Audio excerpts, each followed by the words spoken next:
Bismillahirrahmanirrahim. Alhamdulillah rabbil alamin. Wassalatu wassalamu ala asyrafil anbiya'i wal mursalin wa ala alihi wa ashabihi ajma'in. Allah. Ini usul ke-60 pada muka surat 248 mengambil kira nota-nota sebelum ni lah sebagai sambungan kepada nota sebelum ni. Usul ke-60 iaitu riwayat-riwayat yang menyatakan wanita sebagai penyebab lelaki tidak masuk syurga. Wanita punca ibadat kepada Allah tidak dilakukan sebagaimana sepatutnya. Keberkatan terletak pada menyalahi wanita. Taat kepada wanita membawa kepada penyesalan. Pandangan wanita tidak boleh dituruti, malah mesti dicanggahi, dan lain-lain seumpamanya. Tidak ada satu pun yang sahih. Paling tinggi pun ia dhaif sangat. Kebanyakannya adalah maudhu'. Paling tinggi pun, paling baik pun dhaif sangat. Hadis yang dhaif sangat ikut mana-mana pun tak boleh dipakai, tak boleh dipertanggungjawabkan, tak boleh nak letakkan sesuatu apapun asas agama Islam di atasnya. Itulah hakikatnya. Ni yang seumpama ni dia agak banyak juga hadis. Jadi dengan sebab itu kita kena berhati-hati. Bagi saya, kenapa usul-usul ni penting? Sebab dia telah meninggalkan kesan yang mendalam juga kepada sesetengah masyarakat Islam di dunia ini. Dalam sejarah ni sampai ke hari ini, tidak dapat dinafikan kesan daripada hadis-hadis seperti inilah. Sebahagian daripada umat Islam itu jadi mundur dan berpegang dengan sesuatu yang sebenarnya tidak berpunca daripada ajaran Islam yang sebenar.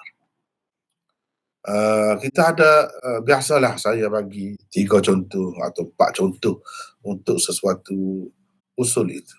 Yang sebenarnya kalau nak kira dari segi bilangan hadis, dia lebih banyak lah. Lebih banyak. Barulah kita jadikan usul. Contoh pertama. Laulal mar'atu ladakhala ar-rajul al-jannah. Bermaksud kalau tidak kerana wanita, nescaya lelaki masuk syurga. Jadi kerana wanita lah lelaki ini tak masuk syurga kononnya. Benarkah begitu? Baik. Rujukan. Kalau nak dapat apa yang dikatakan sebagai hadis ni, boleh dilihat di dalam kitab-kitab ni yang saya kemukakan ini.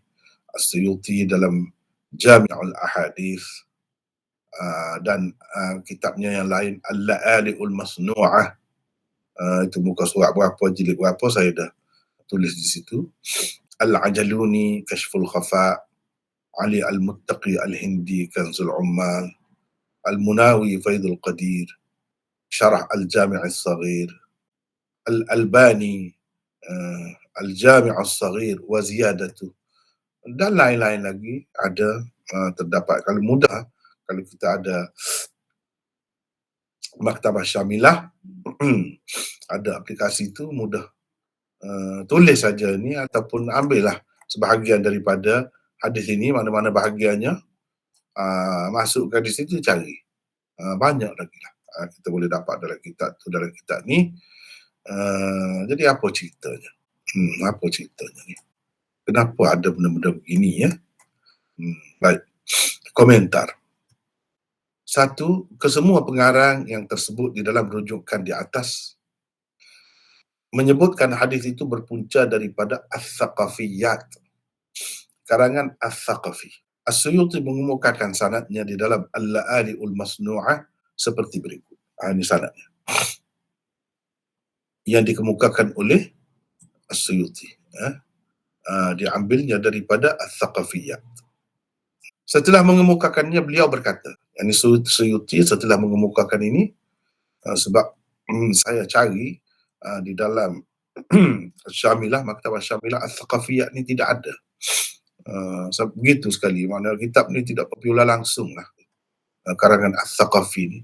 Tetapi dia ada sanad juga, tak ada dalam bentuk yang bercetak ni lagilah susah, saya tak ada lah ni.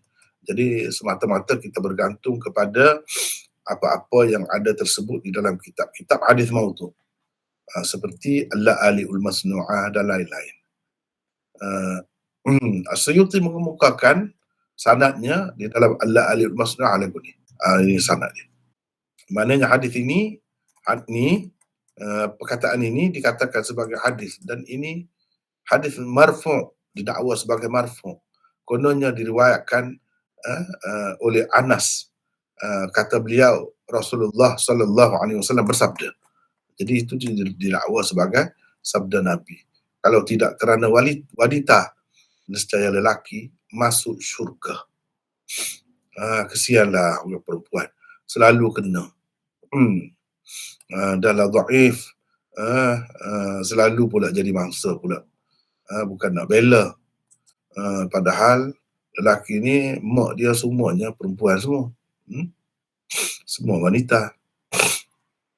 Yang dia sayang sangat tu, wanita lah, mak dia tu. Ini sanadnya. Setelah mengemukakannya, beliau berkata, Bishr matruk, yakni perawi matruk. Ibnu Arraq Al-Kinani di dalam Tazhir Syariah Al-Marfu'ah bahkan berkata, Bishr bin Al-Husain itu seorang pendusta besar dan pereka hadis. Kerana itu hadisnya tidak boleh dijadikan sebagai syahid bagi hadis-hadis lain. Sebab As-Suyuti ni dia terlalu dalam istilahnya dipanggil mutasahil. Seorang ulama mutasahil yang terkenal, dia ni bermudah-mudah lah, terlalu memandang ringan banyak perkara. Kalau satu hadis maudhu' tu dia kata ada syahid dia, misalnya ada penyokong dia hadis lain, padahal hadis itu tidak layak pun dijadikan sebagai penyokong, tidak layak pun dijadikan sebagai syahid. Itu maklum, orang yang baca kitab Jalaluddin As-Suyuti, dalam pada dia tu seorang tokoh besar, seorang yang hebat, sangat alim, tetapi begitulah sikapnya. Semua orang yang baca kitab-kitab hadis ni tahu bahawa Suyuti itu seorang yang sangat-sangat mutasahil. Hadis ini umpamanya dikemukakan oleh Suyuti antaranya sebagai syahid. Jadi sehingga Ibnu Arraq Al-Kinani mana tak terlalu tidak berpuas hati, dia berkata, dan dia tulis sedikit saja, Bishr perawi matruk, Bishr perawi matruk, gitu. Padahal matruk tu pun teruk dah. Tetapi kalau kita tengok di dalam kitab Al-Jami' As-Saghir yang macam ni, maudhu' ni pun dia tulis, dia tulis dalam bentuk ringkas lah, ringkasan, dhaif. Mana dhaif saja. Jadi bagi orang-orang yang tidak mengerti, dia kata ini hadis ni dhaif pun boleh pakai juga, macam-macam lah alasan orang-orang yang tidak mengerti, kan. Jadi itulah yang tak tahannya. Sekejap kita sama-sama tengok, sama-sama cari, sebagai slow-slow kita tengok, kan, di dalam Syamilah. Ini contoh, saya nak kemukakan contoh. Kita ambil semua. Kita ambil semua yang ada kaitan dengan Al-Jami' As-Saghir, kitab yang disusun oleh Jalaluddin Suyuti. Cuba kita tengok.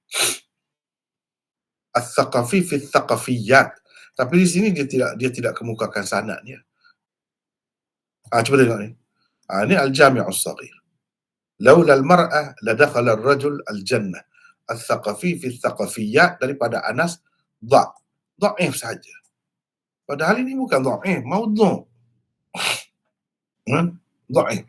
Kalaulah kita kata dhaif ni istilah dia lah, dhaif sangat maksudnya. Tak boleh sebut dhaif saja begitu, dia kena sebut dhaif sangat. Dan ini bukan dhaif sangat, ini maudhu' dah, sampai ke peringkat maudhu' dah ni. Cuba tengok. Ini dalam Al-Jami' As-Saghir, dan ini semua ni syarah-syarah dia semua. Jadi dalam Al-La'alil Masnu'ah, beliau kemukakan sanad. Ini sanad yang lengkap daripada Anas.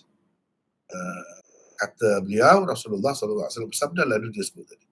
Dia sebut matruk saja. Matruk saja. Cuba kita tengok tadi. Bahkan di sini tak ada pun. Tak ada pun sebut matruk. Kalau dalam Al-Jami' As-Saghir. Baik, kalau kita tengok dalam Al-Fathul Kabir. Ini Al-Fathul Kabir. Ini hadisnya. Tak ada sebut. Matruk. Matruk tu ada sebut di dalam Al-La'ali'ul Masnu'ah. Sakatal musannif alaih. Tapi di sini kalau dalam kitab At-Tanwir ini, Syarah Al-Jami' As-Saghir tadilah yang dibuat oleh Amir San'ani, dia kata Jalaluddin As-Suyuti tidak memberi apa-apa hukum terhadapnya. Sakata al-musannif alaih. Musannif ni Jalaluddin As-Suyuti lah, tak ada bagi hukum. Mana tak ada kata dhaif apa. Tapi kalau kita tengok tadi dalam Al-Jami' As-Saghir, memang ada pun hukum ni dhaif. Ada. Tapi kalau kita tengok kitab At-Tanwir, dia kata dia tak bagi hukum apa pun. Wa awradahu fi mukhtasarihi fil mawdu'at. Tetapi Mukhtasar Mawdu'at ini karangan Imam Zahabi. Zahirnya nampak di sini macam Jalaluddin Suyuti ini ada Mukhtasar Mawdu'at sendiri. Tak ada. Bukan, ini karangan dia. Mukhtasar Mawdu'at itu Mawdu'at Ibnul Jauzi lah. Diringkaskan, dibuat mukhtasar oleh Imam Zahabi. Imam Zahabi kata Bishr, yakni Ibn al-Husain ahadu ruwatihi matruk. Ini perawi matruk ni. Perawi matruk ni tak boleh pakai. Riwayat dia bukan dhaif biasa, tidak. Paling tinggi, paling baik. Dhaif jiddan. Tak boleh buat hujah perawi matruk ni. Baik, kalau kita tengok contohnya kitab 99 usul yang telah dicetak sebelum ini, cuba kita tengok ni. Kalau kata matruk tu apa makna? Memang tak boleh buat hujah. Maknanya kalau nak jadikan sebagai syahid, nak jadi apa pun tak boleh. Ni cuba tengok sini. Ini bahagian daftar istilah. Daftar istilah. Matruk. Cuba tengok ni. Matruk, satu dikaitkan dengan hadis. Hadis matruk. Satu lagi, matruk, mana perawi, berkait dengan perawi. Perawi itu matruk. Atau matrukul hadis, apa makna dia?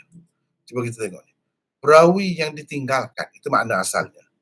Atau tidak diterima hadisnya kerana ia langsung tidak bernilai. Hadis-hadisnya tidak boleh dijadikan syahid. Tapi Suyuti selalu sebut, walaupun dia sendiri kata matruk, tapi dia kata ini syahid. Apatah lagi untuk dijadikan hujah, tak boleh. Matruk adalah satu lafaz jarh yang berat. Lafaz jarh yang berat. Perawi matruk adalah perawi yang teruk sangat ingatan. Banyak melakukan kesilapan. Selalu sering terkeliru. Kebanyakan riwayat perawi matruk mengandungi keraguan. Hadisnya bukan sahaja tidak boleh dijadikan hujah, bahkan tidak boleh juga dijadikan dalil penyokong. Nak jadikan syahid, mutabik, sia-sia saja. Tak boleh. Cuba kita tengok. Kalau hadis matruk, kalau berkait dengan hadis matruk, mana hadis tu matruk sebab perawi dia matruk. Hadis matruk ialah hadis yang hanya diriwayatkan oleh seorang perawi sedang dia tertuduh berdusta, baik kedustaannya itu terhadap hadis atau lainnya, atau dia tertuduh mengerjakan maksiat, atau mempunyai kelalaian dan banyak sangat wahamnya, kekeliruannya. Kebanyakan ulama hadis pula mentakrifkannya begini. Ini kalau hadis matruk ni, iaitu satu hadis yang diriwayatkan oleh orang yang tertuduh berdusta, serta tidak diketahui hadis itu melainkan menerusi riwayatnya sahaja. Itu hadis matruk. Jadi tak boleh pakai dengan makna perawi matruk. Hadis matruk tak boleh. Ni teruk sangat ni, teruk sangat. Itulah ceritanya. Itu ceritanya. Tidak boleh dijadikan sebagai syahid bagi hadis-hadis lain. Ini Ibnu Arraq Al-Kinani dalam Tanzihus Syariah Al-Marfu'ah bahkan berkata Bishr bin Husain itu seorang pendusta besar dan pereka hadis. Jadi kalau dalam sanad tu ada perawi pereka hadis itu maudhu', jelas tak boleh dhaif lagi. Dhaif jiddan pun tidak, bahkan maudhu'.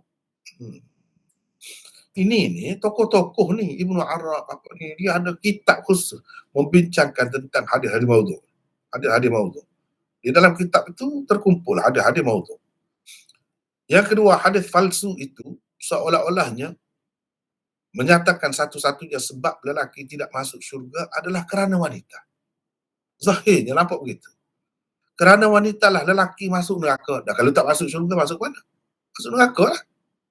Padahal bukankah lelaki juga masuk syurga kerana wanita? Ini dari segi dirayah lah ni. Kita tengok dari sudut dirayah pula. Dari sudut riwayat tadi dah tengok dah. Itu hadis maudhu'. Sanad dia tu, dalam sanad dia tak ada perawi pendusta. Sekarang ni kita nak tengok guna logik, guna akal biasa. Kalau kita kata padahal bukankah lelaki juga masuk syurga kerana wanita? Kenapa tak kata kalau tidak kerana wanita, lelaki tak masuk syurga? Kenapa tak kata gitu? Kalau lelaki tidak dilahirkan oleh wanita, bagaimana ia akan masuk syurga? Dengan sebab itu boleh saja kata begitu. Kenapa tak kata begitu? Ni kata kalau tidak kerana perempuan, tidak kerana wanita, lelaki masuk syurga. Jadi lelaki itu tak masuk syurga kerana wanita. Kira-kira. Wanita itu siapa? Umum ini. Kalau kita kata ini wanita khusus, siapa? Sebutlah. Wanita khusus yang menyebabkan lelaki khusus tak masuk dalam syurga itu siapa? Beginikah Nabi bercakap? Nabi ni utusan Allah. Dia tidak bercakap dalam keadaan samar-samar begini. Kalau nak kira logik, begitulah kita. Antara lelaki yang pasti akan masuk syurga adalah para Nabi dan Rasul. Mereka juga dilahirkan oleh wanita. Kenapa tak sebut itu? Kenapa tak sebut itu? Ini membela wanita lah. Siapa pula nak baca, saya nak minta peserta baca lah. Kalau boleh wanita baca lagi sedap lagi. Kita ni ramai juga wanita kan, ada duduk senyap. Ni kita nak bela wanita ni. Sebab mak saya pun wanita, nenek saya pun wanita, adik-adik saya pun ramai juga wanita. Kita sayang semua wanita. Ajaran Islam mengajar begitu. Tiba-tiba kalau ada benda-benda macam ni, rosaklah image agama Islam. Silakan, siapa nak baca ni? Ni ramai ni, tapi ramai pun kenapa semakin kurang ni? Akhi Ruslan, lagu ni tak tahan. Makin lama makin susu ni. Sepatutnya makin mengajak lagi biar semakin ramai kan. Kalau perempuan tu kita nak bela perempuan ni. Kan ada benda-benda macam ni lah jadi rosak nama perempuan. Mana ada perempuan, sila tampil, baca ni. Aku jadi saksi, saya bela mereka. Tak betul ni semua ni. Saya yang sedikit sebanyak ada pengetahuan, saya akan bela. Siapa nak baca? Silakan. Tak ada? Tercabar perempuan ni? Atau tak ada semua? 45 orang ni tak ada perempuan ya? Kalau tak ada perempuan, terpaksa lah kita lelaki lah. Lelaki pun boleh baca juga, tak ada masalah. Ada, cuma saya nak bagi peluang lah. Sekurang-kurangnya sambut lah. Orang yang bela kita tu. Kalau saya dan orang-orang seperti saya tak dendam begini, semakin teruklah orang perempuan. Dan agama kita pun jadi tercemar. Nabi SAW jadi teruklah nampaknya. Silakan siapa nak baca. Jangan buang masa. Saya baca mana ni? Ini Arsyad lah. Lama tak dengar Arsyad. Alhamdulillah sihat. Alhamdulillah sihat Maulana. Alhamdulillah. Sila baca. Dan orang perempuan ada, kita panggil lelaki ya. Silakan. Nombor 3 Maulana. Ya, silakan. Nombor 3, ia menampakkan seolah-olahnya wanita secara mutlak merupakan sebab yang menghalang lelaki masuk syurga. Seolah-olahnya semua wanita itu jahat. Tidak ada seorang pun daripada mereka baik dan boleh menyebabkan lelaki masuk syurga.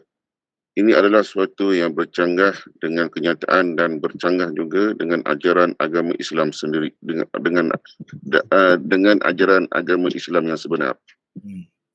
Nombor 4, kalau yang dimaksudkan dengan wanita itu ialah wanita jahat, maka lelaki juga ada yang jahat. Kenapa tidak dikata pula kalau tidak kerana lelaki, nescaya wanita masuk syurga? Ada juga kan wanita masuk neraka dengan sebab lelaki. Ada juga. Kenapa tak kata begitu? Kenapa sebelah pihak saja selalu kena? Ni ada yang tak kena ni, ada yang orang yang berpenyakit ni duduk sebar benda-benda begini ni. Teruskan. Nombor 5, manusia baik lelaki maupun wanita tidaklah masuk syurga atau neraka kerana makhluk yang berbeza jantina dengannya semata-mata. Banyak lagi sebab-sebab lain yang boleh membawa seseorang ke syurga atau ke neraka. Jadi disebut itu. Kalau tidak kerana perempuan, nescaya lelaki masuk syurga. Jadi lelaki masuk syurga atau neraka dia kerana perempuan. Tak ada kau sebab lain. Sedangkan kita tengok dalam Quran, dalam hadis, banyak lagi sebab lain. Untuk seseorang tu masuk syurga, untuk seseorang tu masuk neraka. Ada seorang yang tak ada terlibat dengan perempuan, tak pernah kahwin pun. Dia masuk syurga. Boleh jadi masuk neraka juga. Berapa ramai orang macam tu. Jadi kenapa duduk letak atas perempuan itu? Seseorangnya perempuan itulah yang menjadi penyebabnya, segala-galanya. Ini tak kena ni, tak masuk dalam akal, logik. Tak dapat diterima oleh logik. Teruskan. Nombor 6, dosa berzina yang dilakukan oleh lelaki dan wanita sebagai contohnya tidaklah menghalang lelaki sahaja daripada masuk syurga. Ia juga menghalang wanita yang melakukannya daripada masuk syurga. Kalau macam tu, kenapa tak kata sebalik? Kalau tidak kerana lelaki, wanita masuk syurga. Tak masuk syurga tu sebab lelaki lah dia berzina. Sebab berzina mesti berlaku antara dua orang. Takkan seorang. Itu logiknya. Kenapa duduk letak atas perempuan tu? Jadi kalau kesalahan ini menyebabkan masuk neraka seperti tersebut di dalam Quran, ya betul lah. Tetapi bukan satu pihak saja. Lelaki pun sama. Di situlah kita nampak ajaran Islam yang sebenarnya bukan begitu. Terus baca. Nombor 7, adakah kerana wanita seseorang lelaki tidak masuk syurga selama-lamanya? Itu tidak benar. Seseorang Muslim biar bagaimana banyak dosanya yang melibatkan wanita, tetapi juga akan masuk syurga setelah dihukum di dalam neraka. Bukan tetapi, tetap. Seseorang Muslim biar bagaimana banyak dosanya yang melibatkan wanita, tetap juga akan masuk syurga setelah dihukum di dalam neraka atau kalau ia diampuni Allah Subhanahu Wa Taala. Ini kata kalau tidak kerana wanita, lelaki tak masuk syurga. Jadi tak masuk selama-lama, kau tak masuk. Kalau orang Islam, dia akan masuk juga. Kenapa kata begitu? Seseolahnya kerana perempuan tak boleh masuk syurga sampai bila-bila. Kenapa ni lah orang Islam kau orang kafir, duduk cerita tentang orang Islam kau orang kafir. Kalau orang Islam, biar bagaimana banyak dosa berkait dengan wanita sekalipun. Atau begitu juga sebaliknya, wanita dengan lelaki. Dia akan masuk syurga juga kalau Islam. Berdasarkan sekian banyak ayat Quran dan hadis. Sama ada setelah dihukum di dalam neraka, atau kalau tidak pun, kalau Allah mengampuninya, boleh juga terus masuk syurga. Kenapa dia kata tak masuk syurga tu? Orang ni orang Islam ke orang kafir? Kalau jelas sebut orang kafir, iyalah boleh juga kita terima. Tetapi orang kafir pun tidaklah masuk, tak masuk syurga kerana perempuan semata-mata. Tidaklah masuk neraka kerana perempuan semata-mata. Banyak lagi kesalahan-kesalahan yang lain. Yang berkait dengan harta benda, yang berkait macam-macam lagi. Kesilapan, dosa-dosa yang lain. Bukan berkait dengan wanita semuanya. Ini hadis ni soalannya kerana wanita. Teruskan.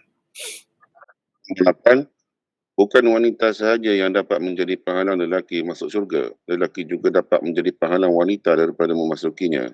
Banyak lagi kesalahan-kesalahan atau dosa-dosa lain yang boleh menjadi penghalang manusia masuk syurga, baik lelaki ataupun wanita. Ya, teruskan. Nombor 9, tidak benar juga kalau dikatakan wanita lah yang menjadi penghalang lelaki masuk syurga lebih awal. Kerana dosa-dosa lain juga boleh menyebabkan seseorang terhalang daripada masuk syurga lebih awal daripada orang-orang lain. Jadi kalau kita kata maksud tidak masuk syurga ni tidak masuk awal, tidak masuk dahulu, tidak masuk syurga yang istimewa dan sebagainya. Kalau kita takwil begitu pun, tidak jelas itu. Kalau dikatakan begitu, masuk syurga lebih awal, dosa-dosa lain juga menyebabkan seseorang terhalang daripada masuk syurga awal atau masuk syurga, dapat nikmat syurga yang istimewa kerana benda-benda lain. Orang minum arak dalam dunia, dia masuk syurga tapi dia tak dapat nikmat minum arak di dalam syurga. Itu tak ada kena-mengena dengan perempuan. Dia tak dapat nikmat itu. Jadi banyak lagi sebab dapat masuk syurga ni, syurga istimewa, dapat masuk awal, bukan berkait dengan perempuan semata-mata. Banyak lagi perkara lain. Jadi kalau kita kata itu yang dimaksudkan, tak masuk tu, bukan tak masuk terus, tak masuk awal, atau tak masuk syurga yang istimewa, tak dapat nikmat syurga sepenuhnya, tak kira lah macam mana pun, Tak jelas juga tu. Tak boleh kata begitu, tak kena juga kata begitu. Sebab banyak dengan sebab-sebab lain pun orang tak masuk syurga awal juga. Kerana membunuh orang kau. Lagi dahsyat lagi. Bunuh orang. Merampas harta orang, menganiayai orang, lebih dahsyat lagi. Itu pun menyebabkan tak masuk syurga awal juga. Teruskan. Nombor 10. Kenyataan yang tersebut di dalam hadis itu terlalu umum. Ia tidak menyertakan kenapa lelaki tidak masuk syurga kerana wanita. Kerana wanita. Tak jelas tu. Kenyataan dalam hadis ni, kalau Nabi sungguhlah bercakap ni, tidak macam tu. Orang yang biasa dengan hadis yang sahih dia tahu Nabi tidak bercakap macam tu. Apa makna cakap umum begitu? Kalau tidak umum, kalau khusus, kenapa? Kesalahan apa yang menyebabkan tak masuk syurga tu? Dengan sebab wanita tu. Tidakkah banyak juga lelaki masuk syurga dengan sebab wanita? Jadi wanita mana yang dimaksudkan di sini yang tak masuk syurga tu? Tak jelas. Tak jelas. Kalau wanita jahat, kita kata wanita jahat, lelaki pun ada juga yang jahat. Kenapa khusus dengan wanita? Lelaki juga boleh menyebabkan orang lain tak masuk syurga. Kerana kejahatannya, kerana terikut-ikut dengan kejahatannya, menyokong kejahatannya. Sama saja. Kenapa di perempuan itu yang disebutkan begitu? Ya. Ini contoh kedua pula. La yaf'alanna ahadukum amran hatta yastashir. Fa in lam yajid man yastashiruhu falyastashir imra'atan thumma liyukhalifha fa inna fi khilafiha al-barakah. Bermaksud janganlah sekali-kali seseorang daripada kamu melakukan sesuatu perkara, yang ini perkara penting, sebelum bermesyuarat. Jika ia tidak menemui orang untuk bermesyuarat, maka hendaklah ia bermesyuarat dengan mana-mana wanita. Kemudian hendaklah ia menyalahi pendapatnya. Kerana pada menyalahi pendapatnya ada keberkatan. Kononnya ini hadis. Jadi kita orang yang tak mengaji, kadang-kadang orang awam bila sebut hadis, takutlah, betul lah tu hadis. Padahal sebab itulah penting belajar. Barulah kita tahu tidak semua yang dikatakan hadis itu sebenarnya hadis. Sebagaimana tidak semua yang dikatakan duit itu duit sungguh. Kadang-kadangnya duit palsu. Boleh berlaku. Duit palsu. Boleh berlaku. Dah sebanyak mana dah teredar. Tak perasan lagi. Kemudian baru perasan. Begitulah juga. Ubat, penawar. Berapa banyak ubat yang baik-baik. Tapi ubat yang tak betul pun banyak juga. Menyebabkan orang lagi teruk, jadi lagi sakit lagi. Banyak atas nama ubat juga. Jadi samalah di sini. Apa ajaran macam ni? Ini rujukannya. Cuba kita tengok. Ini hadis ini ada di dalam Ihya Ulumuddin dan beberapa orang ulama besar-besar seperti Al-Iraqi, Ibnu Subki, Az-Zabidi di dalam takhrij ahadith Al-Ihya. Jilid 2, muka surat 980 ada sebut. Apa mereka kata tentang hadis ini? Jangan tengok Imam Ghazali saja. Memanglah maklum dah orang yang belajar hadis dia tahu di dalam kitab Ihya tu berapa banyak hadis-hadis yang dhaif, bahkan yang maudhu' pun berapa banyak. Kena ambil kira juga ulama-ulama lain, mereka pun berjasa juga kepada Islam, ada juga khidmat mereka. Dan kitab Ihya itu telah ditakhrij hadisnya oleh sekian ramai ulama, bukan seorang, ramai. Apa kata mereka tentang hadis itu? Sebab itu kalau belajar Ihya saja dan tidak tapis, dia jadi teruk lah. Dia ada kesan benda ni.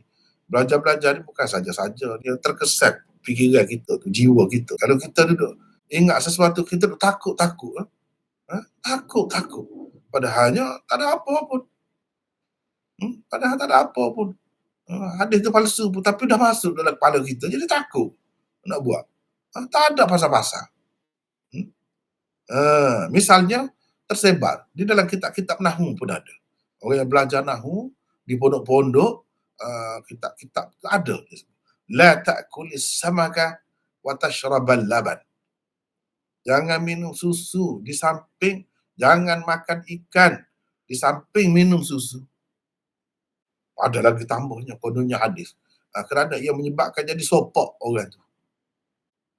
Kalau kita dengar benda tu kan satu ketika, mungkin orang tu dengar satu ketika, sampai ketua dia teragak-agak. Ya ke ni? Lama kan betul macam tu? Padahal tidak hadis pun. Berapa ramai orang duduk makan. Tak ada jadi apa pun. Duduk makan dengan keju lagi, dengan butter lagi, ikan. Bakar, panggang, bubuh dengan minyak sapi, dengan kapur. Tak ada apa pun. Tetapi apabila benda ni tersebar, kita terbaca, kadang-kadang dia melekat dalam fikiran kita. Bila kita nak terlintas, nama takut gini-gini. Ini semua ni menghambat.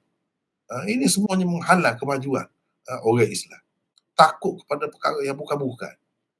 Yang tak sepatutnya takut. Bimbang kepada yang bukan-bukan. Itulah kalau banyak khurafat dalam kepala. Banyak ada maudhu' dalam kepala dia, jadi gitu. Ini bukan sebuah kitab. Ini Suyuti dalam Ad-Durarul Muntathirah. Ini kitab ada maudhu' dia ni. Al-Ajaluni Kashful Khafa. As-Sakhawi Al-Maqasidul Hasanah, dan lain-lain lagi boleh ditengok sini. Boleh ditengok sini. Baik, komentar. 1. Sanad hadis contoh kedua di atas sebagaimana dikemukakan oleh As-Suyuti dan lain-lain daripada riwayat Ibnu Lal adalah seperti berikut. Jadi ini Ibnu Lal ni pengarang yang tidak masyhur, tidak popular pun, tak dikenali pun. Tapi ada sanad juga. Cuba tengok ni. Haddatsana Abu Al-Abbas Al-Askari qala haddatsana Ahmad bin Al-Walid Al-Fahham qala haddatsana Katsir bin Hisham qala haddatsana Isa bin Ibrahim Al-Hashimi an Umar bin Muhammad an Anas marfu'an. Kononnya riwayat daripada Anas juga. Tak ada pasal-pasal sahabat tu Anas tu kena terpalit, dikaitkan dengan benda-benda seperti ini. Kononnya dia yang menyebarkan hadis ini. Di dalam sanad ini ada Isa bin Ibrahim, seorang perawi yang sangat dhaif. Selain itu, ia juga munqati', mana terputus, sanad ini terputus. Demikianlah komen As-Sakhawi, Asy-Syaukani dan lain-lain setelah mengemukakannya. Asy-Syaukani juga berkata hadis itu jelas sekali karutnya. Jelas sekali karutnya. Baik. Lepas tu saya nak orang lain pula lah baca. Kita gila-gila baca. Seterusnya yang kedua ni dan seterusnya. Siapa nak baca? Silakan. Assalamualaikum Maulana. Waalaikumsalam. Siapa ni? Ni Hafizul Amin. Daripada mana ni Hafizul Amin ni? Selangor, Shah Alam. Selangor, Shah Alam. Sila baca. Yang kedua. Nombor 2, lebih kurang sama juga dengan hadis contoh kedua di atas.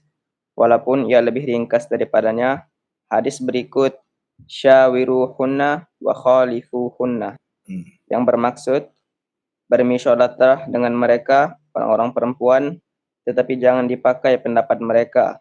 Sebaliknya, pakailah pendapat yang menyalahi pendapat mereka. Ini juga hadis yang mengarut dan tidak langsung asalnya. Demikianlah kata As-Suyuti di dalam Ad-Durrul Al-Munthirah, muka surat 134. As-Sakhawi di dalam Al-Maqasidu Al-Hasanah, muka surat 400. Al-Maqasidu SS Al-Maqasidu Al-Hasanah, muka surat 400, dan Al-Munawi di dalam Faidul Qadir, jilid 4, muka surat 263. Nombor 3, terdapat satu lagi riwayat yang dikaitkan dengan Sayyidina Umar. Kandungannya lebih kurang sama dengan hadis contoh kedua di atas. Kononnya beliau telah berkata, khalifun nisa'a fa inna fi khilafihinna al-barakah. Bermaksud, buatlah keputusan yang menyalahi keputusan orang-orang perempuan, karena pada menyalahi mereka ada keberkatan.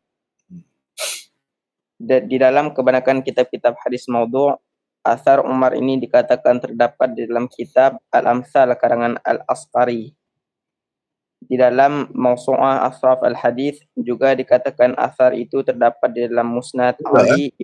Pula, bukan juga ya. Pula. Di dalam Mawsu'ah Asar Al-Hadith pula dikatakan asar itu terdapat di dalam Musnad Ali Ibnul Ja'ad Al-Jauhari, jilid 1, muka surat 436. Nomor hadis 2971. Demikian juga terdapat di dalam Al-Tabwib Al-Maudhu'i. tersebutnya. Demikian juga tersebut di dalam Al-Tabwib Al-Mawdu'i lil Ahadith, muka surat 7695.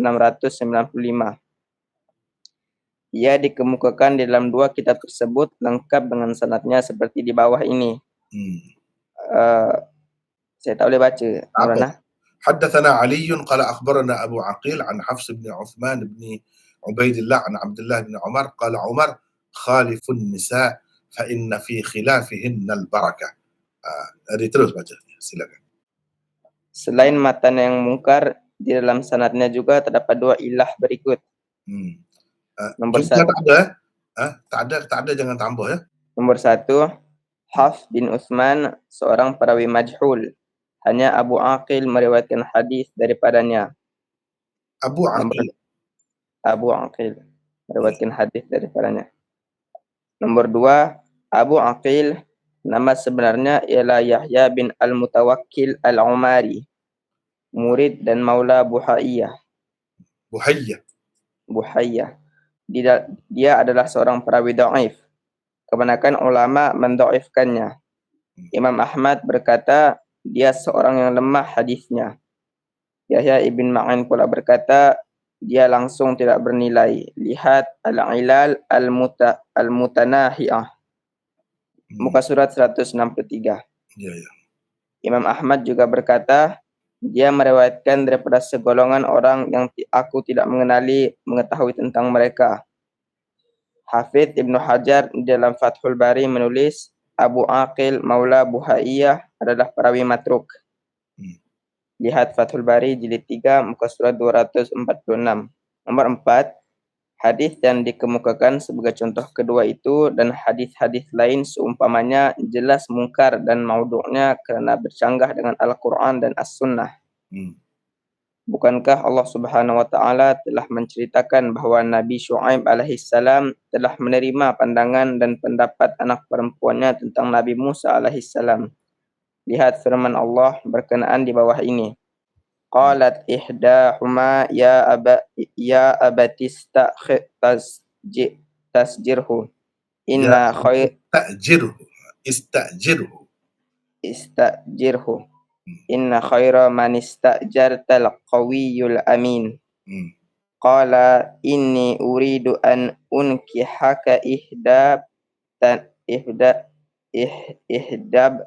natayya hataini ala an ta'jurani thamaniya hijaj fa in atmamta 10 famin indik wa ma uridu an asyukka alaika satajiduni insyaallahu minas solihin. Teruskan. Bermaksud salah seorang di antara perempuan yang berdua itu berkata, wahai ayah, ambillah dia menjadi orang upahan menggembala kambing kita. Sesungguhnya sebaik-baik orang yang ayah ambil bekerja ialah orang yang kuat lagi amanah. Bapa perempuan itu, Nabi Syuaib alaihissalam berkata kepada Musa, aku hendak mengawinkanmu dengan salah seorang dari dua anak perempuanku ini, dengan syarat bahawa engkau bekerja denganku selama 8 tahun. Dalam pada itu, jika engkau genapkan menjadi 10 tahun, maka yang demikian itu adalah dari kerelaanmu sendiri. Dan ingatlah, aku tidak bertujuan hendak menyusahkanmu, engkau akan dapati aku insyaAllah dari orang-orang yang baik layanannya. Al-Qasas ayat 26 hingga 27. Al-Qasas, surah Al-Qasas. Teruskan. Bukankah Nabi SAW sendiri telah menerima pandangan istrinya Ummu Salamah dalam peristiwa di Hudaybiyah? Apabila perintah baginda supaya menyembelih binatang kurban, bersyukur dan membuka ihram disambut dingin oleh para sahabatnya.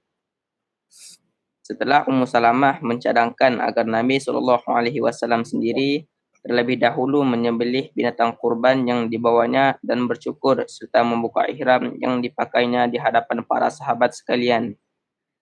Dan baginda SAW melaksanakan cadangan istrinya itu. Teruslah semua mereka menurut. Tidak pula Nabi SAW menyalahi pandangan dan cadangan istrinya Ummu Salamah pada ketika itu. Lihat Sahih Bukhari jilid 5 muka surat 365. Nomor 5. Apa artinya Nabi SAW menganjurkan umatnya melakukan sesuatu yang sia-sia? Mesyuarat dengan wanita dianjurkan juga, tetapi keputusan yang diambil hendaklah yang menyalahi pendapatnya. Bagaimana kalau pendapatnya benar dan menepati ajaran Allah dan Rasulnya? Itu masalahnya. Apakah mesti pendapat perempuan itu salah? Bagaimana kalau tepat dengan ajaran Allah dan Rasulnya? Adakah nak tak mau pakai juga? Bagi berbeza juga pendapat kita tu, keputusan kita? Adakah begitu? Ini tak masuk akal. Teruskan. Nomor 6. Bagaimana dikatakan pada menyalahi pandangan dan pendapat wanita itu ada keberkatan? Adakah pendapat wanita itu selama-lamanya salah dan pendapat lelaki pula selama-lamanya benar? Kalau sudah pasti pendapat dan pandangan wanita tidak boleh diterima, sepatutnya tidak dianjurkan terus bermesyuarat dengannya. Untuk apa bermesyuarat dengan orang yang pendapatnya tidak hendak dipakai pun? Untuk apa? Kenapa diajarkan yang senangnya tak payah bincang terus? Untuk apa dibincang kalau pendapat dia tu kita tidak nak pakai? Ini bermakna Nabi SAW menganjurkan sesuatu yang sia-sia. Adakah orang yang hidupnya penuh dengan pengajaran itu melakukan sesuatu yang sia-sia, menganjurkan umatnya melakukan perkara sia-sia begini? Ini sesuatu yang tak masuk akal. Dari segi dirayah kita tak dapat terima. Nabi SAW bukan begitu orangnya. Akan suruh kita melakukan sesuatu yang sia-sia. Teruskan. Nomor 7. Bagaimana dalam keadaan seorang wanita menjadi pengarah atau ketua dalam sebuah pertubuhan, syarikat, jabatan, kementerian, dan lain-lain? Adakah dalam keadaan itu juga pendapat wanita harus diketepikan? Dan adakah orang-orang bawahannya dianjurkan juga menyalahi pendapat ketuanya semata-mata kerana ia wanita? Adakah begitu? Macam mana? Takkan ada di mana-mana tempat wanita tu jadi ketua. Ikutlah di peringkat mana pun. Adakah pendapat dia tu perlu kita bantah sentiasa? Dia kata macam lain, dia arahkan macam lain, kita buat sebaliknya. Begitu ke? Kalau begitu, huru-hara lah jadi. Porak-peranda lah jadi segala pengurusan dan pentadbiran. Macam mana? Ini suatu yang bercanggah dengan kenyataan. Takkan Nabi SAW nak ajar begitu.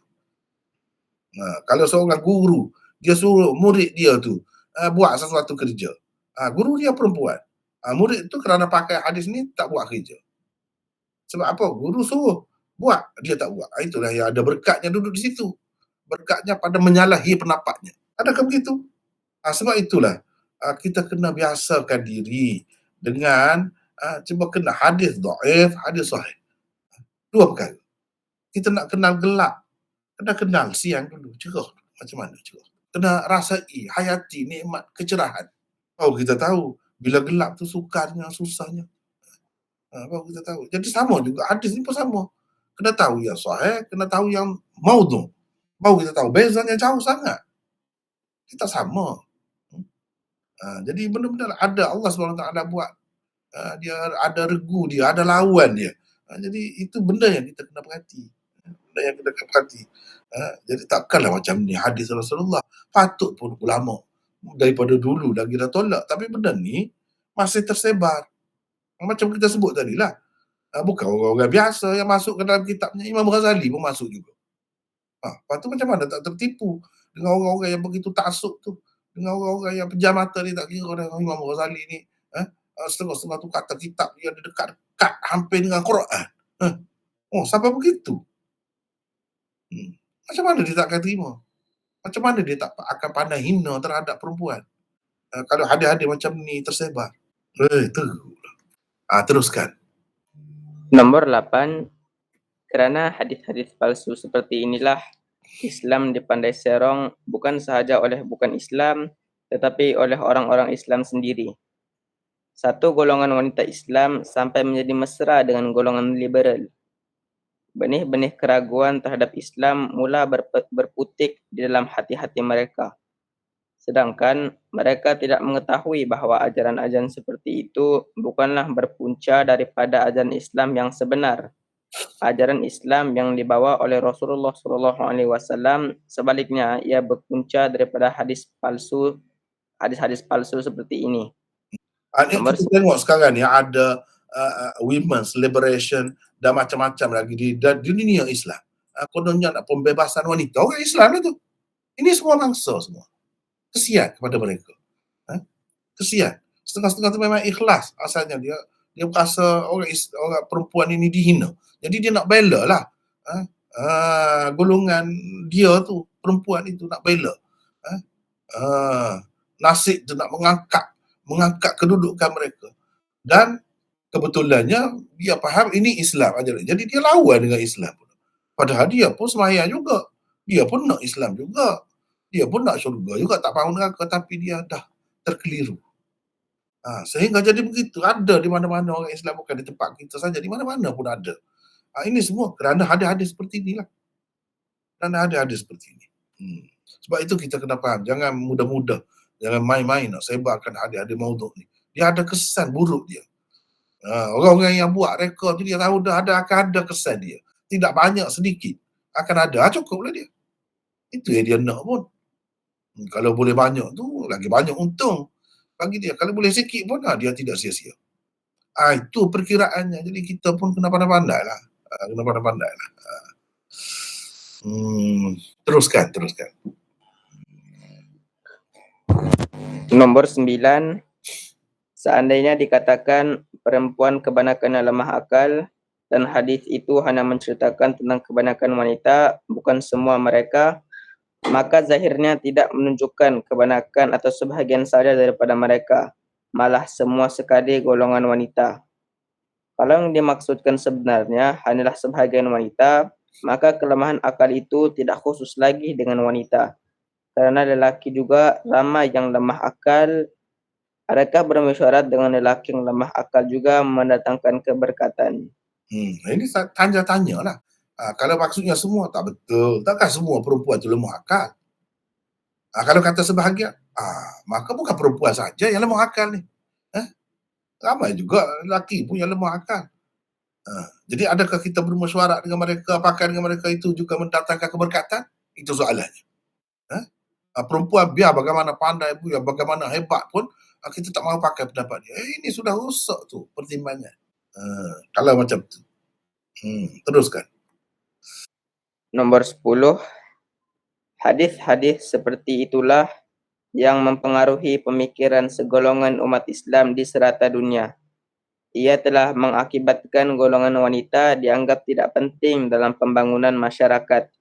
Mereka tidak diberi peluang seperti lelaki untuk memegang jawatan-jawatan yang penting dalam negara.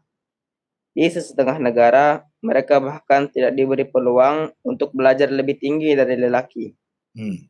Cuma macam kita tengok sekarang ni, di setengah-setengah negara, perempuan nak buka-buka pun susah.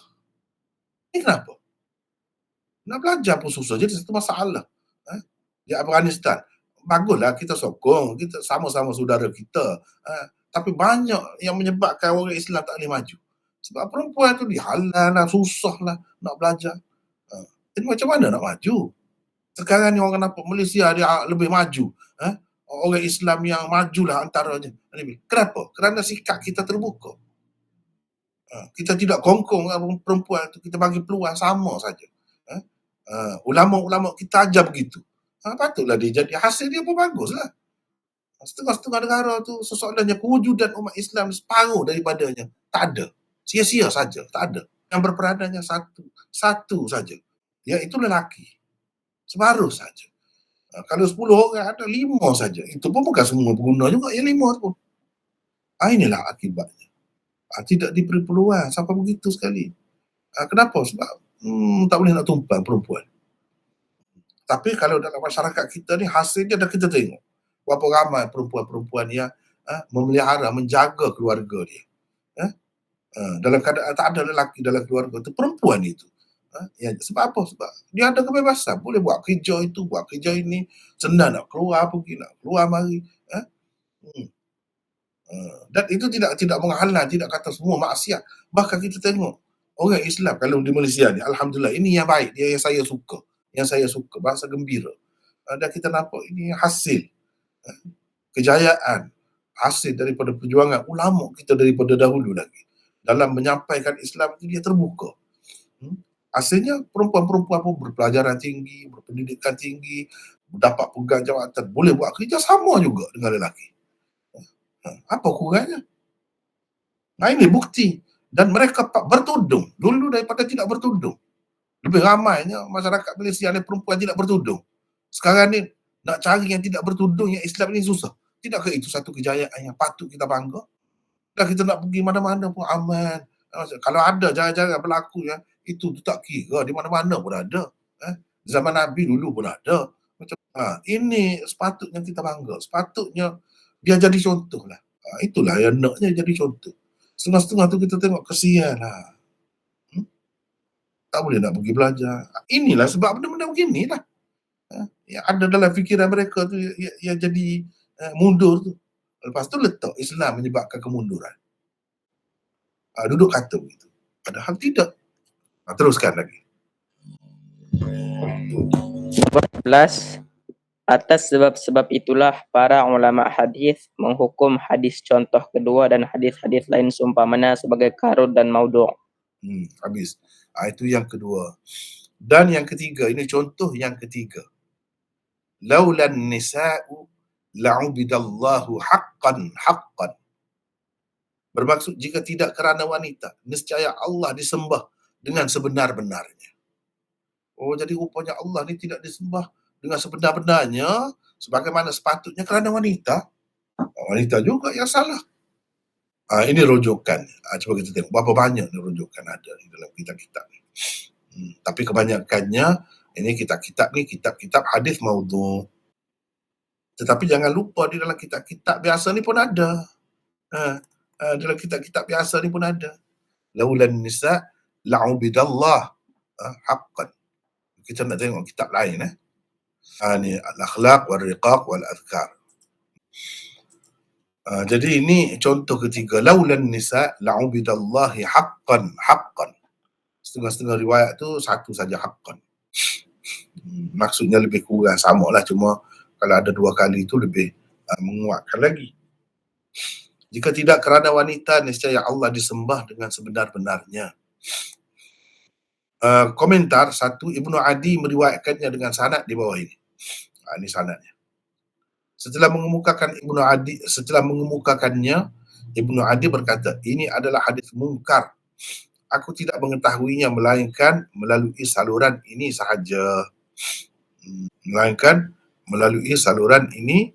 sahaja. Jadi seterusnya saya nak sesiapalah di antara peserta kita berkongsi dengan saya, gila-gila baca dengan saya seterusnya daripada sini. Siapa nak baca? Silakan. Saya tak nak nampak ni wakil wanita ni seorang pun tak ada ke perempuan ni, ramai-ramai ni. Ni kita nak bela dia ni. Tak ada. Kalau tak ada, kena lelaki jugalah. Silakan terbukalah. Silakan, siapa nak baca? Saya cuba mana? Siapa ni? Izzuddin. Izzuddin. Izzuddin duduk mana ni sekarang? Sekarang ni duduk Dung. Dungu. Duduk bergilir Dungu dengan apa besuk ni? Besuk. Dungu tu rumah siapa? Tengok rumah sendiri. Besuk rumah besuk sewa. Gitu. Rumah sewa. Dah berumah tangga ke? Dah. Isterinya orang mana? Dah pun. Sewa Dung. Jauh. Sila baca. Okay. Nombor 2 dah.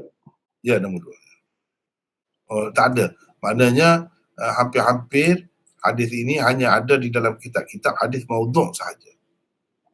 Sebagaimana yang saya beri rujukan ini kan. Ni boleh dikatakan semua hadis maudhu'. Kitab-kitab hadis maudhu' ni. tak ada. Teruskan. Nasib baiklah. Tak ada tu. Teruskan. Ibnu Jauzi juga mengemukakannya dengan sanad Ibnu Adi di atas. Setelah mengemukakannya, Ibnu Jauzi berkata, hadis ini tiada langsung asalnya. Di dalam sanadnya Dia maksud ada tiada Abdul langsung asalnya, sekejap Izzuddin. Maksud dalam kitab-kitab hadis ni bila dia sebut la aslalahu, langsung tiada asalnya, maksudnya tak ada sanadnya yang sahih. Satu pun tak ada. Yang hasan pun tak ada. Yang dhaif pun tak ada. Itu makna tiada langsung asalnya. Itu kena faham istilah tu. Langsung tiada asalnya, la aslalahu. Itu maksudnya. Teruskan. Di dalam sanadnya ada Abdul Rahim bin Zaid al-Ammi. Kata Yahya bin Ma'in, dia dan ayahnya langsung tiada nilai. Pada ketika yang lain pula, Yahya berkata, Abdul Rahim seorang pendusta besar dan seorang yang jahat. Teruskan. An-Nasa'i berkata, dia perawi matrukul hadis. Ibnu Adi berkata, ini adalah hadis mungkar. Aku tidak mengetahuinya, melainkan melalui saluran ini sahaja. Semua hadisnya tidak turut diriwayatkan oleh perawi-perawi yang siqah. Mana kalau Kata dia Ahmad bin Hanbal, semua hadis dia, bukan satu ni saja. Hadis-hadis lain pun kalau dia riwayat, tak ada orang lain yang kuat-kuat meriwayatkan juga, tak ada. Ini sifat hadis perawi yang bermasalah lah tu kalau macam tu. Teruskan. kata Ahmad bin Hanbal, tidak boleh berhujah dengan hadis Zaid. Bukhari berkata, Muhammad bin Imran, salah seorang perawinya, mungkarul hadis. Para ulama hadis mempertikai kedudukannya. Teruskan. Ketiga, As-Suyuti juga di dalam Al-La'ilul Masnu' Al-La'ali'ul Masnu'ah. Al-La'ali'ul Masnu'ah Ya.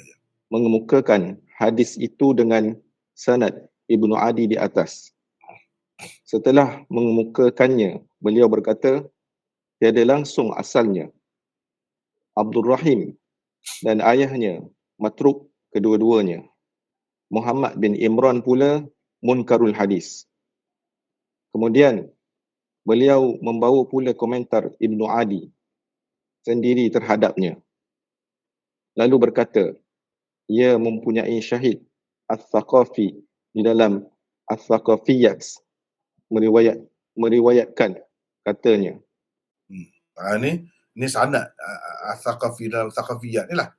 حدثنا أبو الفرج عثمان بن أحمد بن إسحاق اليزجي قال حدثنا محمد بن عمر حفص قال حدثنا الحجاج بن يوسف بن قتيبة قال حدثنا بشر بن الحسين. Tadilah kita dah bertemu dah tadi ketika bincang hadis yang pertama. Contoh yang pertama ni ada ni Bishr bin Husain an Zubair bin Adi an Anas qala Rasulullah sallallahu alaihi wasallam. Lalu hadis tadi yang kita kemukakan sebagai contoh tadi ada. Mana ini riwayat Anas daripada Nabi. Maknanya hadis ini didakwa sebagai marfu'. Jadi teruskan Izzuddin, teruskan ini baca. Hadis yang dibentangkan oleh As-Suyuti ini sebagai syahid bagi contoh ketiga adalah hadis yang dikemukakan oleh penulis sebelum ini sebagai contoh pertama. Keadaannya telah anda lihat di sana. Setelah mengemukakannya, As-Suyuti hanya berkata, Bish matruk. Hadis yang dikemukakan oleh As-Suyuti ini sebagai syahid bagi hadis contoh ketiga sebenarnya tidak sesuai dibawakan sebagai syahid. Kerana kandungan kedua-duanya berlainan sama sekali. Ia juga langsung tidak dapat menguatkan hadis contoh ketiga. Pengarang At-Tanwir Syarhul Jami' As-Saghir Muhammad bin Ismail Al-Amir As-San'ani 1182 Hijrah meninggal 1182.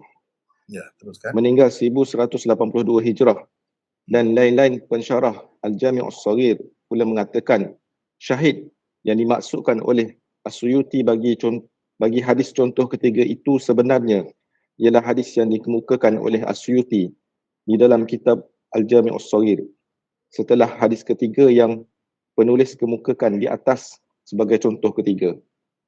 Lafaznya ialah laula an-nisa'i la abdullahi haqqa ibadatih. Saya tak sempat berbaris ni. Laulan nisa'u la'ubidallahu haqqa ibadati. Begitu. Laula an-nisa'u la ubidallahu haqqa ibadatih. Bermaksud, kalau tidak kerana wanita, nescaya Allah disembah dengan sebenar-benar penyembahan. Teruskan. Hadis inilah sebetulnya yang dikatakan syahid oleh As-Suyuti itu. Setelah membentangkannya, As-Suyuti menulis. Ini dia tulis. Fara ni makna Ad-Dailami dalam kitabnya Musnad Al-Firdaus. Fara ni Firdaus maksudnya. Daripada Anas, Firdaus. isyarat ringkas kepada dhaif. Mana dia letak tahap hadis ini hanya bertaraf dhaif sahaja. Begitu. Jadi maksudnya ini, baca maksudnya. Maksudnya ialah hadis itu diriwayatkan daripada Anas di dalam kitabnya Musnad Al-Firdaus oleh Ad-Dailami dan ia bertaraf dhaif. Bukan kitabnya. Dan kitab. Teruskan. Dan ia bertaraf dhaif. Pengarang At-Tanwir menulis, di dalam sanadnya juga ada Bishr bin Al-Husain. Az-Zahabi menukilkan kata-kata Ad-Darul Qutni bahawa dia matruk. Ibnu Arraq di dalam Tanzih Asy-Syari'ah jilid 2 muka surat 204 tidak berpuas hati dengan hukuman yang diberikan oleh As-Suyuti terhadap Bishr. Beliau berkata, Bishr itu bahkan pendusta besar dan pereka hadis. Maka hadisnya tidak layak menjadi syahid. Jadi Suyuti ringanlah dia bagi hukum tu. Matruk tu pun berada tapi dia letak dhaif. Jadi dhaif tu dhaif jiddan ke dhaif biasa ke boleh mengelirukan. Lagi yang sebenarnya Bishr itu bukan sekadar itu. Memang pendusta besar dan pereka hadis.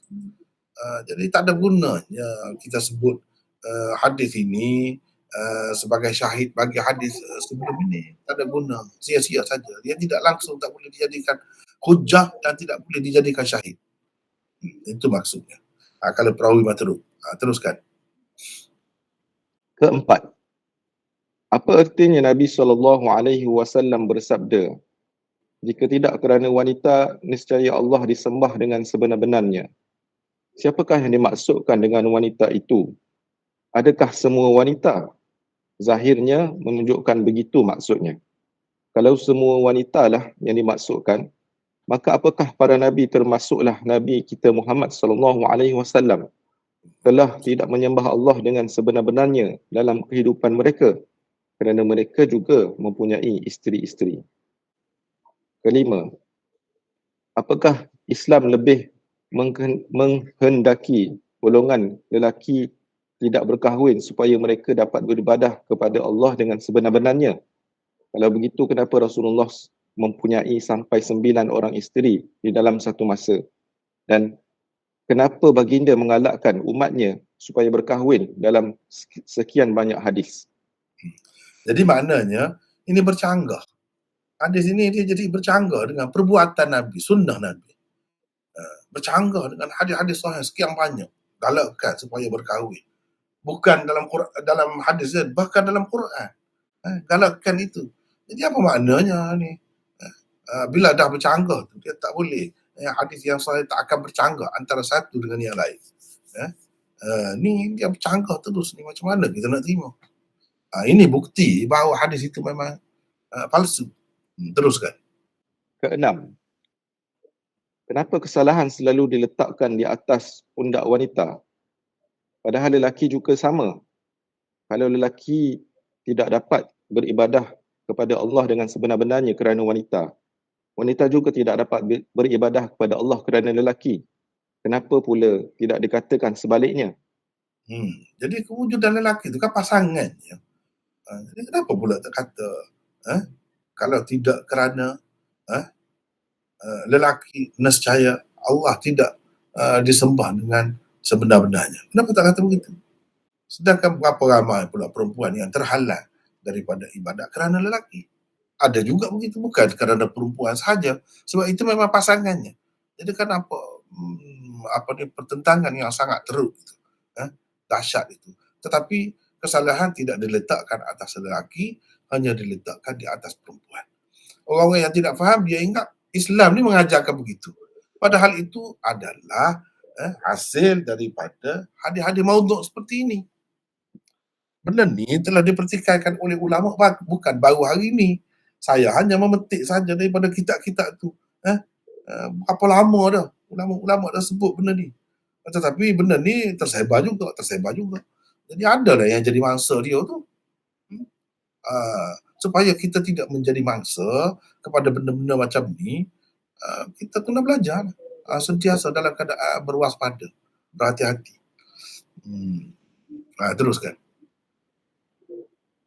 Ketujuh, hadis-hadis seperti ini sebetulnya telah diada-adakan oleh golongan zindik dan musuh-musuh Islam untuk memusnahkan imej Islam, konsep kepadarian dan kesamian rahbaniyah cuba diseluduk masuk ke dalam Islam melalui hadis-hadis palsu seperti ini. Ke-8, orang-orang yang mengetahui ajaran Islam sebenar melalui Al-Quran dan As-Sunnah tidak akan terkeliru dan tertipu dengan hadis-hadis seperti itu. Lihat sebagai contohnya, bagaimana Al-Quran meletakkan wanita bersama-sama lelaki dalam bermacam-macam ketaatan dan ibadah kepada Allah. Allah berfirman, macam mana? Baca. Innal muslimina wal muslimati wal mu'minina wal mu'minati wal qanitina wal qanitati was sadiqina was sadiqat was sabirina was sabirati wal khashi'ina wal khashi'ati wal mutasaddiqina wal mutasaddiqat والصائمين والصائمات والحافظين فروجهم والحافظات والذاكرين الله كثيرا والذاكرات أعد الله لهم مغفرة وأجرا عظيما. Bermaksud sesungguhnya orang-orang lelaki yang Islam serta orang-orang perempuan yang Islam dan orang-orang lelaki yang beriman serta orang-orang perempuan yang beriman dan orang-orang lelaki yang taat serta orang-orang perempuan yang taat dan orang-orang lelaki yang benar serta orang-orang perempuan yang benar dan orang-orang lelaki yang sabar serta orang-orang perempuan yang sabar dan orang-orang lelaki yang merendah diri kepada Allah serta orang-orang perempuan yang merendah diri kepada Allah dan orang-orang lelaki yang bersedekah serta orang-orang perempuan yang bersedekah dan orang-orang lelaki yang berpuasa serta orang-orang perempuan yang berpuasa dan orang-orang lelaki yang memelihara kehormatannya serta orang-orang perempuan yang memelihara kehormatannya dan orang-orang lelaki yang menyebut nama Allah banyak-banyak serta orang perempuan yang menyebut nama Allah banyak-banyak. Allah telah menyediakan bagi mereka semuanya keampunan dan pahala yang besar. Surah Al-Ahzab ayat 35. Jadi ni kan jelas dalam Quran. Dalam Quran ni kan jelas sebut ni. Dia letakkan lelaki, perempuan sejajar. Sama dengan perempuan, lelaki. Apa yang dilakukan oleh lelaki, sifat-sifat lelaki yang baik itu, disebut juga untuk perempuan. Tidakkah semua ini berupa ibadat? Adakah dalam bentuk begini kehidupan seseorang itu dalam keadaan Islam, mukmin, taat, berpuasa, bersedekah dan macam-macam lagi, ini bukan ibadat namanya? Jadi ibadat macam mana lagi yang dikehendaki? Maksudnya, orang lelaki tak ada terhalang pun dengan sebab perempuan untuk beribadat kepada Allah. Begitu juga sebaliknya. Dan Allah berdasarkan orang yang mengikut Al-Quran dan As-Sunnah, mengikut peraturan itu, memang telah benar-benar beribadat kepada Allah pun. Walaupun dia berkahwin, walaupun dia ada suami, walaupun dia ada isteri, memang itulah ibadat yang dimaksudkan. Bukan maksudnya ibadat tu tak berhenti bersemayang. Bukan itu yang dimaksudkan. Ini semua ni dalam kehidupan semua. Lengkap ni. satu package yang lengkap, sempurna ibadatnya daripada Allah untuk lelaki dan perempuan. Di sini tidak ada siapa yang menghalang siapa. Tak boleh kita nak kata perempuan, kalau tidak ada perempuan, secara Allah sembah dengan sebenar-benarnya. Macam mana lagi penyembahan yang dikehendaki? Macam mana lagi? Betul dah lah ni, sebab tu kalau orang terima ajaran Quran yang sebenarnya, dia tak akan dapat terima hadis maudhu' seperti itu. Dia dapat kesal terus. Ini karut ni.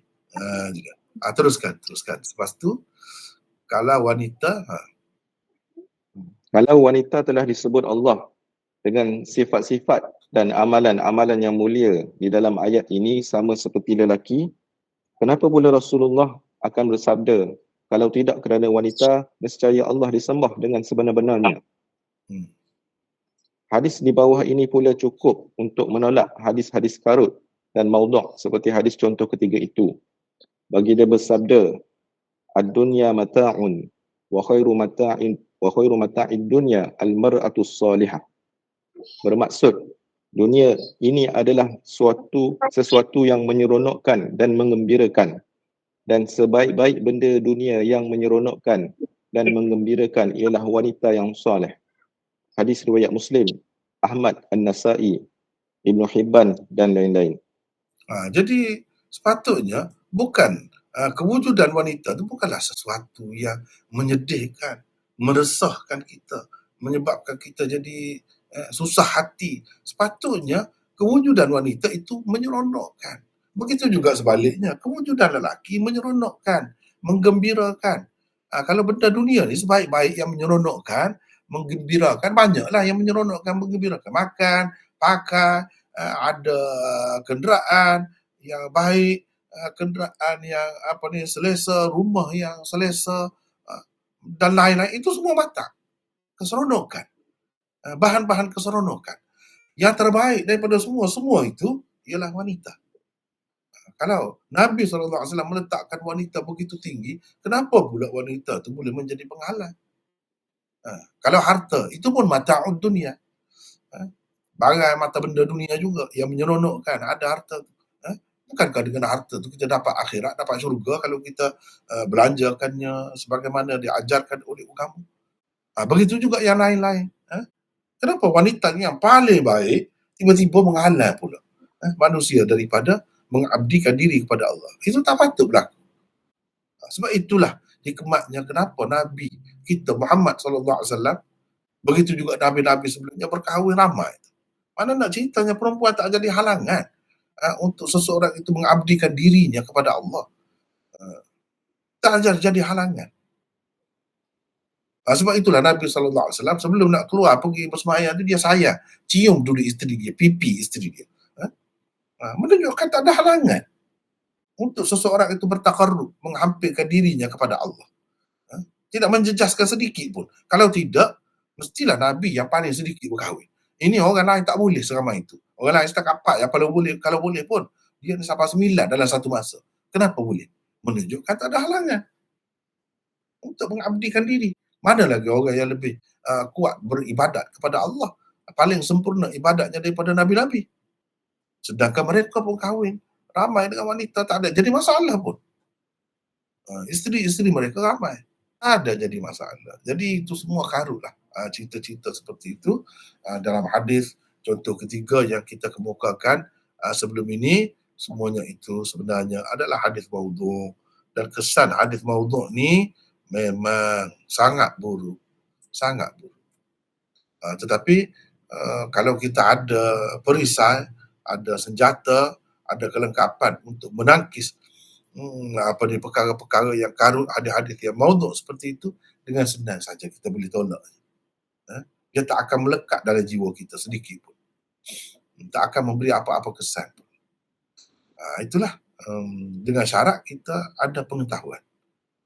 Jadi kuliah kita ni 99 usul ni sebenarnya untuk ke arah itulah, ke arah menjedarkan kita, mengingatkan kita bagaimana nak menyelamatkan diri daripada benda-benda yang karut seperti ini. Sebab begitu banyak hadis-hadis atas nama Nabi SAW ni. Dalam keadaan kita sangat sayang, kita sangat memuliakan dan ikutan kita Nabi itu, tiba-tiba bila disebut hadis, mungkin sajalah kita dengan mudah akan terikut-ikut, tetapi kena berwaspada. Sebabnya kena ingat banyak sekali hadis-hadis yang maudhu' ini. Caranya ialah kita kenal hadis-hadis yang sahih. Kita kenal Quran, ajaran Al-Quran macam mana. Dengan sendirinya kita akan kenal yang itu. Dengan sendiri, mudah saja. Jadi begitulah. Oleh kerana masa kita pun dah habis dah, dan sesi soal jawab pun perlu ada juga, supaya lebih memuaskan kita. Dah 2 kitab dah kita baca ni. Yang pertama tadi tak ada soalan pun, kita rehat terus. Jadi kita kumpulkan soalan-soalan ataupun perbincangan untuk kedua-dua kitab yang kita baca tadi. Silakan. Kalau ada yang tak puas hati ataupun kemuskilan ke di celah-celah tu, silakan. Sama ada untuk yang pertama tadi atau yang baru sekejap. Silakan. Satu soalan Maulana Ya. berkait dengan wanita ni. Ada perkataan yang mengatakan wanita itu dijadikan daripada tulang rusuk lelaki. Minta penjelasan Maulana ya. Perkataan Nabi ke, ulama ke? Dia memang hadis Nabi, tetapi telah disalah faham. Kerana hadis itu tidak dilihat kesemuanya. Dia ambil satu saja.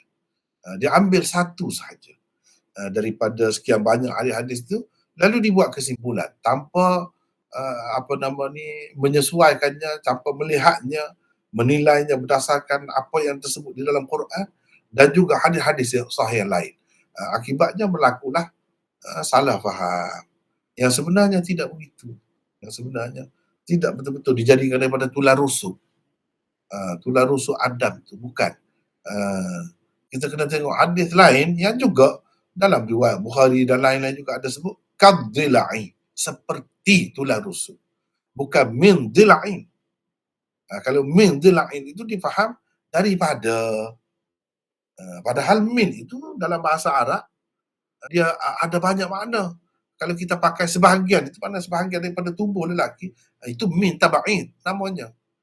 Sedangkan min itu boleh banyak lagi. Pakai min ibtidaiyah, min jinsiyah dan lain-lain lagi. Di situ min jinsiyah itu sepatutnya dipakai. Mana dari jenis manusia juga. Allah SWT buat isteri dia. Dan isteri manusia, perempuan ini seperti tulang rusuk, mudah patah. Jadi bila kita berurusan dengannya, kena berhati-hatilah sebab benda mudah patah. Seperti benda mudah pecah. Dalam hadis yang lain, Nabi SAW kata, rifqan bil qawarir. Berhati-hati, berlembut, berhalus dengan kaca-kaca. Nabi SAW bandingkan perempuan itu dengan kaca, mudah pecah. Kan kalau kita nak kirim barang, nak bawa barang, nak masukkan barang dalam kargo tulis tu, mudah pecah. Supaya orang berhati-hati. Memanglah perempuan itu mudah pecah, mudah tersinggung, mudah berasa hati, mudah sedih. Jadi kita kena pandai-pandai. Itu maksudnya sebenarnya asalnya. Dan min itu makna jenis. Sebab dalam Quran sebut, wa khalaqalakum min anfusikum azwaja. Bukan daripada min Adam saja, min anfusikum. Allah menjadikan daripada kamu. Jadi apakah kita akan faham setiap isteri dalam dunia ni memang dijadikan daripada tulang rusuk suami dia? Min juga di situ. Wa khalaqa minha zawjaha, tentang Nabi Adam. Min juga di situ sebut. Jadi min itu sepatutnya dipakai dengan makna min jinsiyah. Mana dari jenis manusia juga. Sebangsa dengan lelaki itu. Maksudnya bukan jin, bukan makhluk-makhluk lain. Tidaklah. Pasangannya tu Allah buat dari jenis manusia juga. Cuma perempuan. Kalau tidak, macam mana kita kata lelaki yang lebih muda daripada isteri dia? Sepatutnya lelaki itu jadi daripada tulang rusuk isteri dia. Dan isteri dia lahir dulu. Dan Allah kata daripada jadikan isteri kamu daripada kamu.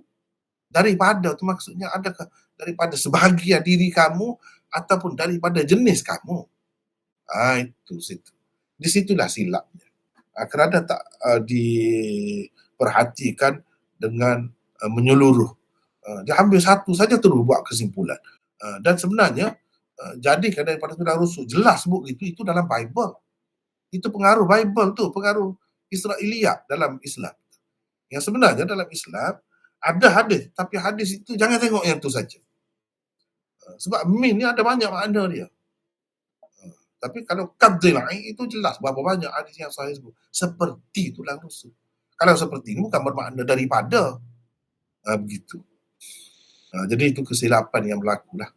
Saya ada tulis dah tu di dalam mukaddimah buku yang saya tulis tentang Ibnu Ishaq.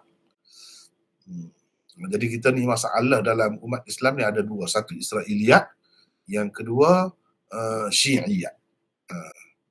Syi'iyat, ada pengaruh Syiah. Yang pertama ada pengaruh Israiliyat. Misalnya asal dalam Bible ke, dalam Bible memang jelas dijadikan daripada tulang rusuk. Adapun dalam Quran tak ada satu pun sebut daripada tulang rusuk. Kalau ada pun dalam hadis, itu pun sebenarnya keliru.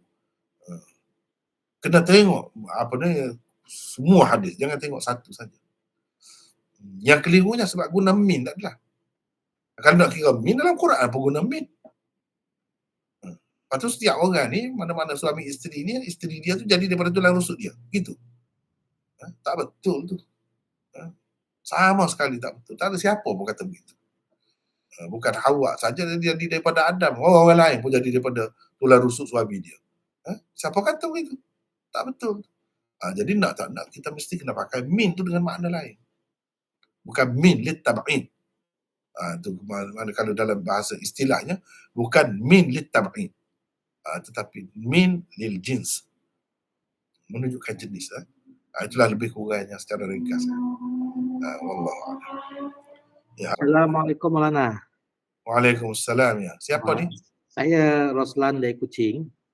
Ya, silakan. Mudahan soalan saya ni ada kaitan Maulana, tapi itulah saya cuba nak tanya juga sebab keliru juga sebenarnya.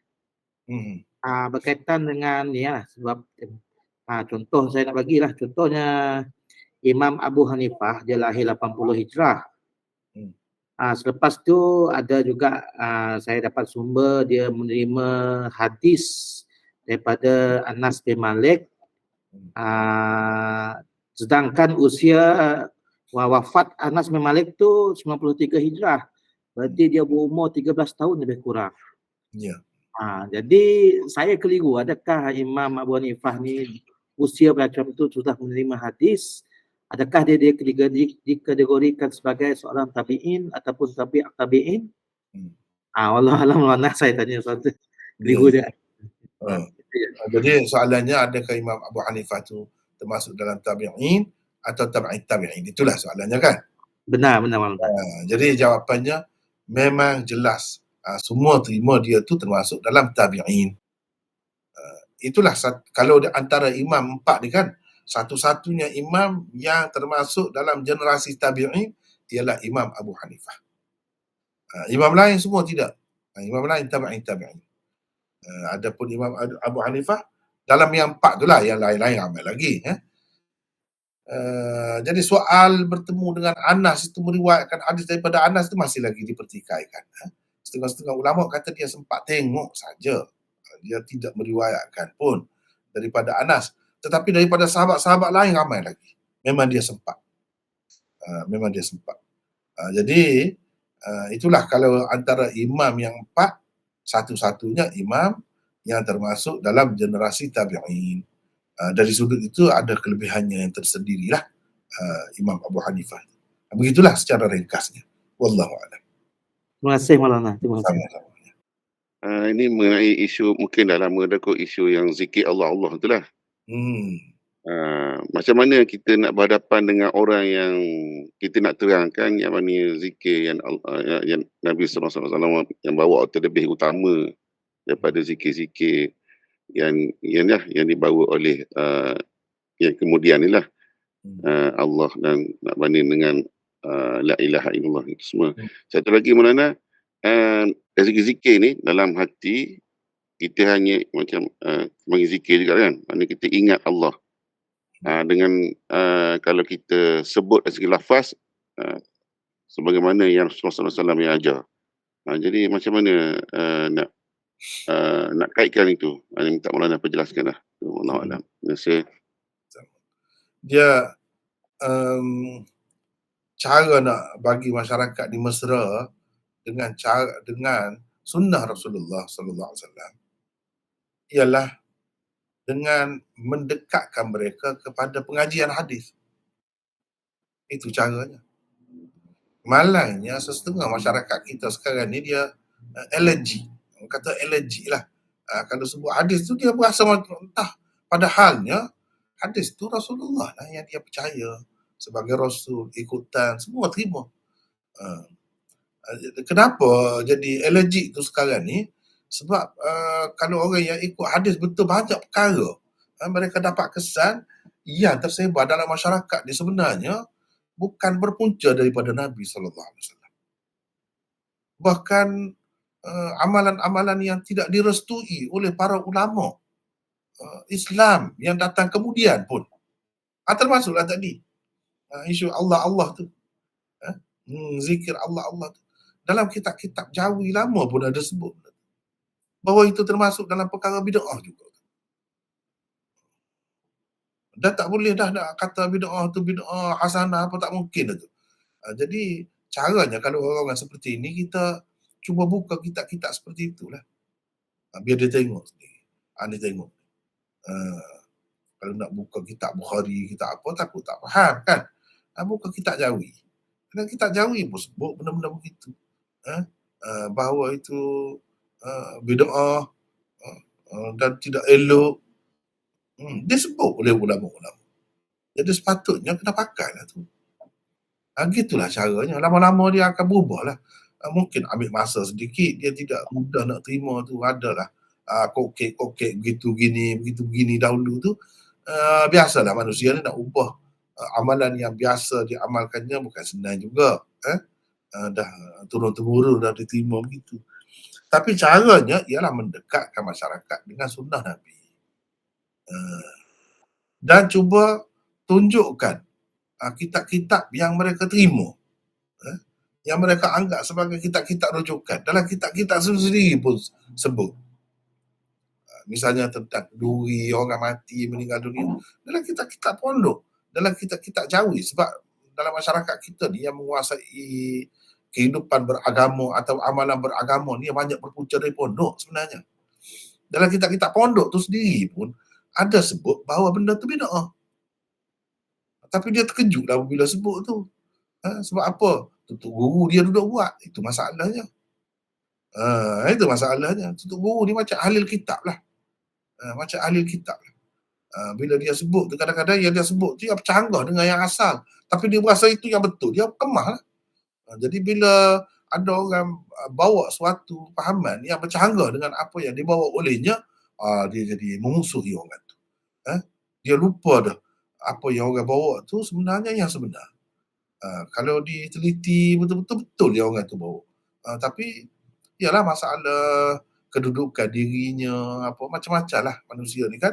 Kelemahan manusia, dia malu, macam-macam lah. Takkanlah benda yang selama ni dibawanya itu salah misalnya. Orang akan berasa begitu. Itu betul. Lama kita duk ikut dia rupanya tak betul. Salah. Dia malu. Dia banyak faktor lah yang menyebabkan jadi berlaku pertembungan itu. Jadi caranya kita kena, bagi saya lah, kita ingat ni semua saudara-saudara kita, adik-adik kita. Ada yang tak faham, ada yang lambat faham, ada yang keliru. Dia sudah biasa dengan sesuatu kebiasaan tu. Bila biasa dengan suatu kebiasaan, dia terbawa-bawa. Jadi kena sabar dalam menghadapi orang-orang seperti ini. Kita kena banyak-banyak sabar. Watawasau bis sabr. Watawasau bis sabr. Jadi saya pun berpesan-pesan lah untuk diri saya dan orang lain supaya sabar lah. Jangan pula berkasar dengan mereka sebab mereka pun nak Islam, nak sunnah juga. Cuma terkeliru. Terkelirunya kenapa? Kerana ada ahli kitab. Ahli kitab. Sebab itu dalam Quran Allah SWT sebut tunjuk kepada ahli kitab wala takunu awwala kafirin bih. Jangan pula kamu tu jadi orang yang mula-mula kufur kepadanya. Bila orang bawa kitab, bawa hadis, kamu pula yang mula-mula menolak. Janganlah macam tu. Teruklah kalau macam tu.